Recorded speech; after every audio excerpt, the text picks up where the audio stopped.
안녕하세요. 저는 이번에 서울 지역 물리 과목에 응시해서 합격한 수강생입니다. 저는 정승현 선생님 강의를 3월부터 11월 패키지를 직강으로 끊어서 다녔고요. 저는 총 2년간의 수험 생활을 했습니다.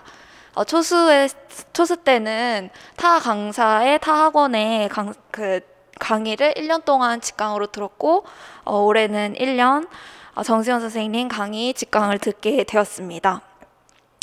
제가 강의를 들으면서 어떻게 정승현 선생님 강의를 활용하고 어떤 공부 방향으로 1년을 보냈는지 말씀드리려고 합니다.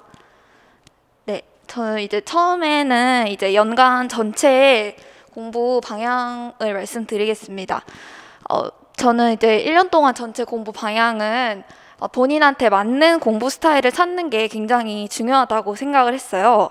저는 이제 인강보다는 직강이 더 잘 맞았고, 그 이유는 직강을 들으면은 주별로 딱딱 맞게 진도를 나갈 수가 있고, 또 금요일 수업 이후에 주간 테스트를 보면서 강제로 조금 복습을 할 수 있었다는 게 제가 직강을 들은 이유입니다. 그리고 1년 동안 승현쌤이 직강생에게는 이제 연락처를 드려가지고 저는 1년 동안 승현쌤에게 많이 의지를 하면서 멘탈 관리도 함께 받을 수 있었어서 저는 이제 수험 기간에 계속 인강을 들었다면 노량진 직강을 한 번쯤은 듣는 거를 추천을 드립니다. 그리고 직강 인강뿐만 아니라 본인이 암기 위주인지 이외 위주의 공부를 하는지에 대해서 찾는 것도 중요한 것 같아요. 저는 이해가 잘 안 되면은 풀이를 정형화해서 거의 외우다시피 막판에는 계속 그렇게 공부를 했고요. 저는 이제 혼자 공부하냐 스터디를 하는 게 더 맞냐 또 찾는 게 중요하다고 생각하는데 저는 모든 문제집을 다 풀 수가 없기 때문에 문제풀이 방향에서는 스터디를 하는 게 맞다고 생각해서 직강에 와서 직강생들과 스터디를 했었고요. 그래도 저는 스터디 때는 문제풀이만 거의 위주로 하고 개념 공부 같은 경우는 혼자 습득을 하고 이해를 하는 과정이 꼭 필요했기 때문에 주로 혼자 공부를 많이 했습니다.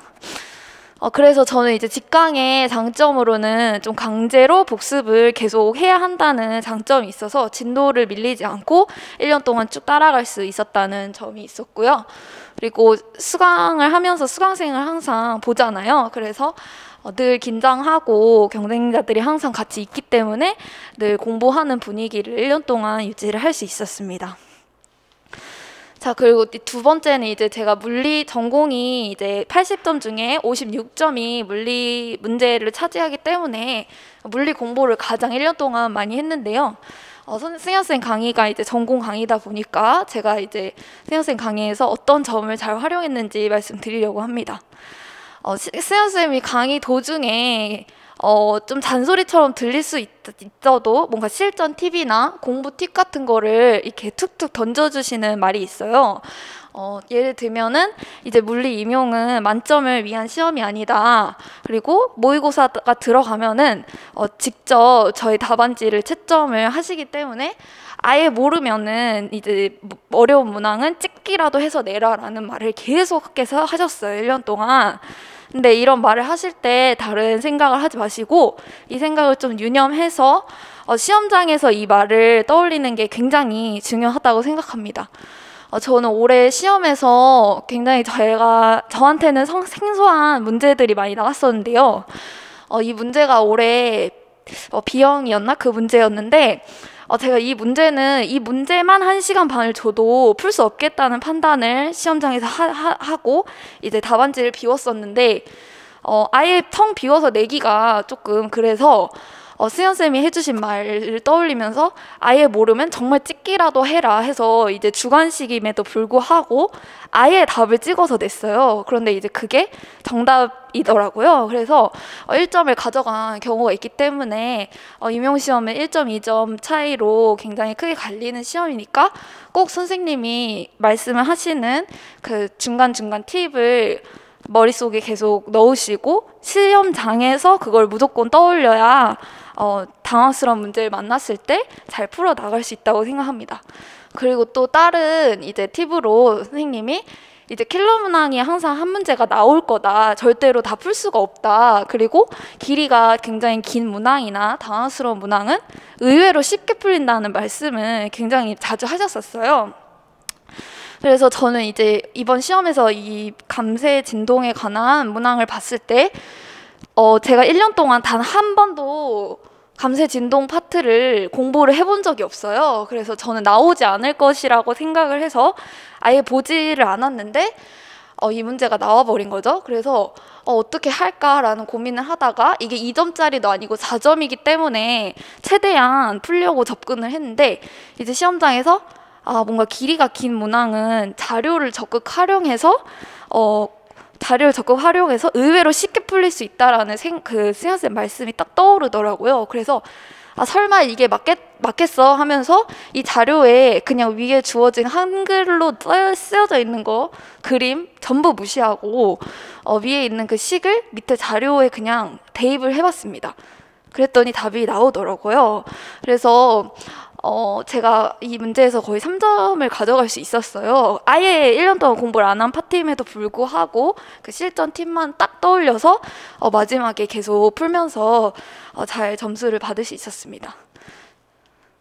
자, 그리고 수영쌤이 항상 말씀하시는 것 중에 이제 이런저러한 이유로 올해 내가 가르치는 것 외에 파트가 나올 수 있다. 그래서 그런 것에 대한 대비를 조금이라도 해놔라고 항상 말씀을 하셨어요. 그래서 이제 혜연쌤이 가르치지 않은 파트 중에 이제 부력 파트가 있었는데 유체역학 파트가 있었는데요. 저는 시험 직전에 그래도 나올 수 있다라는 그 승현쌤 말을 생각을 해서 이제 제가 이거는 정리를 따로 한 자료를 받은 건데요. 이 자료를 떠올리면서 베르누이 정리까지 외워서 들어가가지고 이 문제를 정답을 맞을 수 있었습니다. 그래서 실전 시험과 관련해서 말씀을 하시는 거를 체득을 하시고 시험장에서 반드시 떠올려야 그게 실전에서 시험 점수를 높게 받을 수 있는 팁이라고 생각합니다. 그리고 저는 승현쌤의 강의는 이제 문제풀이 위주의 수업이라고 생각을 해요. 그리고 한 강의마다 올해는 라그랑지안 구름운동, 라그랑지안 용수철 이런 식으로 유형화가 각 강의가 되어 있어요. 근데 이 유형화된 거를 더 세부적으로 나눠서 저만의 유형화 파일을 또 만들었습니다. 그래서 저는 이게 시험 직전에 만들어서 이 파일을 다 프린트해서 시험장에 이것만 들고 갔는데요. 이제 보시면 역학에서 마찰력 방향, 제가 자주 헷갈리는 거를 아예 유형 대표 그림으로 넣어서 유형화해서 마찰력 방향, 물체의 물체 문제, 도르래 문제는 이렇게 푼다 해서 저만의 메커니즘을 좀 만들어서 승현쌤 문제를 위주로 갖다 놓고 이 문제는 이렇게 접근한다, 이 문제 이렇게 접근한다라고 전부 유형화했습니다. 이게 가장 도움이 많이 됐어요. 그리고 제 세 번째 말씀드리고 싶은 거는 이제 모의고사 점수에 연연하지 않는 것입니다. 저는 이제 직강을 다녔다 보니까 모의고사를 보면 전체 등수, 과목별 역학 등수, 전자기학 등수 등이 계속 나왔었어요, 매주. 근데 저는 시험 전 마지막 모의고사까지 등수와 점수가 그렇게 좋지 않았어요. 직강이 50명 정도였었는데 그때 항상 20등대 아니면 30등대까지 한 적도 많습니다.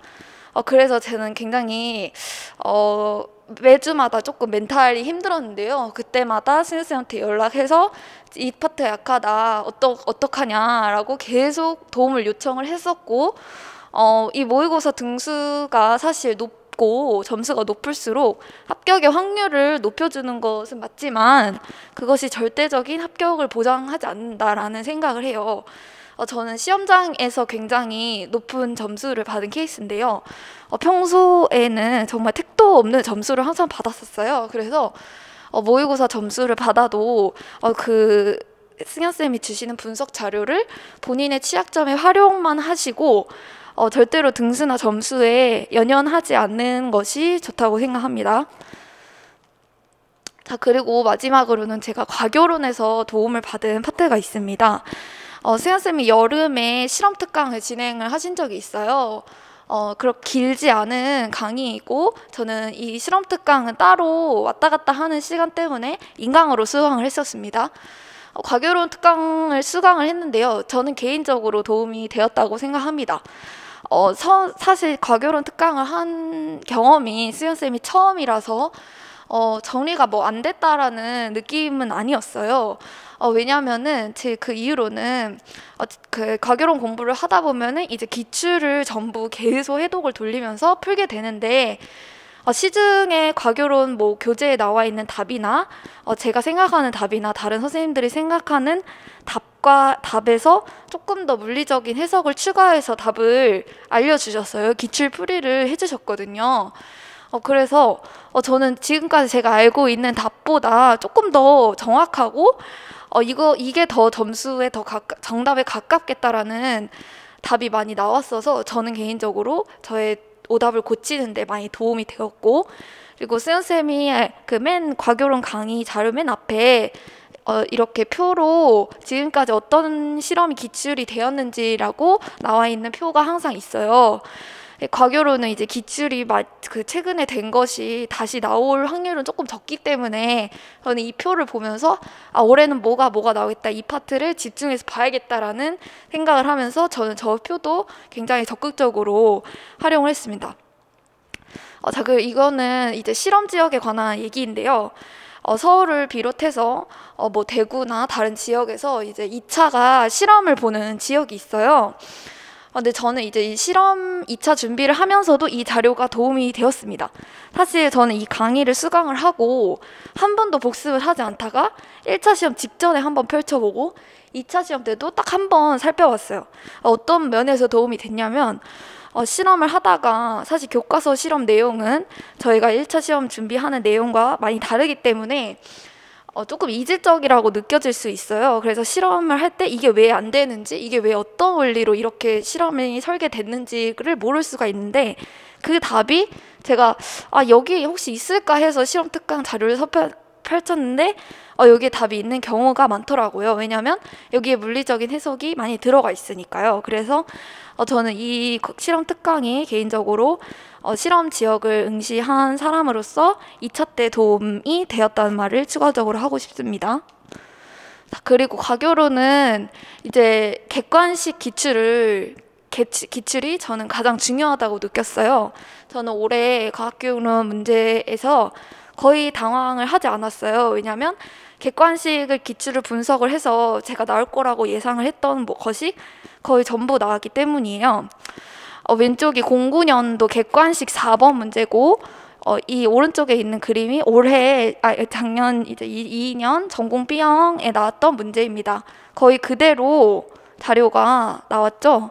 그리고 저도 왼쪽에도 이제 09년 객관식 11번 문제인데, 오른쪽에 이번에 전공 A형에서 7번에 나왔던 문제예요. 거의 그대로 갖고 왔다고 생각을 해도 무방할 정도로 이제 테마가 반복이 돼요.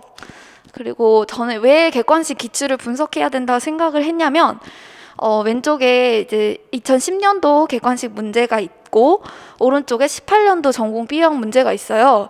이것도 완벽히 거의 동형이라고 볼 수가 있는데, 저는 이제 그동안 기출이 됐던 걸 주관식 따로 객관식 따로 풀어본 결과 객관식에 있는 게 그 주관식에 그대로 나왔다는 거를 이제 이러한 자료로 알 수가 있었어서 객관식 기출을 반드시 봐야겠다. 물론 주관식 기출도 중요합니다만 객관식 기출을 분석을 해서 그동안 기출되었던 거를 좀 빼고 나머지 것을 집중적으로 공부를 하면 시험장에서 당황하지 않고 풀 수 있었습니다. 제가 1년 동안 승현쌤 강의를 들으면서 승현쌤이 문제 위주로 수업을 하시잖아요. 그래서 문제도 거의 시험 날까지 중요한 파트는 거의 6회독을 하고 들어갔었어요. 그래서 문제를 주시는 문제를 완벽히 이해하고 문제를 보자마자 바로 들어갈 수 있을 정도까지 경지가 되어야 고득점으로 사실 합격을 할 수 있는 것 같다고 생각을 합니다. 임용 시험이 굉장히 공부량도 너무 많고 다른 사람과 경쟁을 해야 하는 시험이기 때문에 1년간의 수험 기간이 너무 힘들 수도 있지만 그래도 본인이 선택한 선생님의 강의를 정하고 꾸준히 1년 동안 따라가고 선생님이 시키는 대로만 하면은 제가 얻을 수 있는 것만 얻고 제가 할 수 있는 것을 최선을 다해서 하면은 저는 좋은 결과가 있을 것이라고 생각합니다. 이상으로 영상 마치겠습니다. 감사합니다.